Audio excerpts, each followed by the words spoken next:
28. februārī Nacionālajā operā tiks sadalīts pagājušā gada, tātad iepriekšējā gada mūzikas ieraksta gada balvas. Un mūsu kanālā būs arī gana krāšņa tiešraide, tā vismaz mums sola, un šī tiešraide būs pilna ar dažādiem pārsteigumiem. Un varbūt, ka mēs nezinu, vai mēs izdarām labu vai sliktu, es nezinu, bet mēs jums atklāsim vienu no šiem pārsteigumiem, jo pārsteigums būs tāds, ka īsti dzīvi amerikāņi dziedās īstā latviešu valodā. Līdz šim Lauris Rēniks Amerikas vēstniecībā viesojies tikai, lai kārtotu vīzu, bet šoreiz pašam par brīnumu nonācis skolotāja lomā. Te ir tāda darbiniece Sāra, kura nav te šodien, un viņa man sāka Twitterī sekot, un visu laiku es kaut ko rakstīju, un pēkšņi man tāda kaut kāda viena nepazīstama sieviete atbild kaut ko no Amerikas.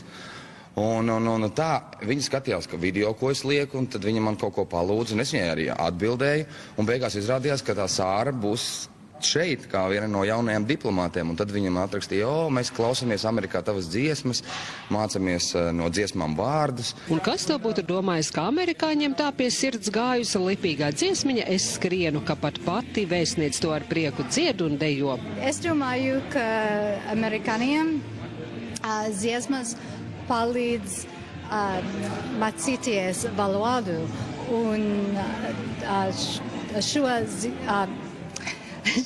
šī dziesma Es skrienu palīdz. Lauris Rēniks ir kā mūsu skolotājs, jo mēs iemācījos šo dziesmu Vašingtonā, kad mēs bijām studenti tur, un tādēl ir liels iespējams strādāt kopā ar viņu šeit, pasniedzībā, un man prieks par to. Bet tikšanās ar dziedātāju nav nekāds atpūtas brīdis. Izrādās vēstniecības darbinieki nolēmuši piedalīties mūzikas gada balvas ceremonijā Nacionālajā operā. Dziedāt un izdejot dziesmu Es skrienu, un te nu bez skolotāja Laura neiztikt.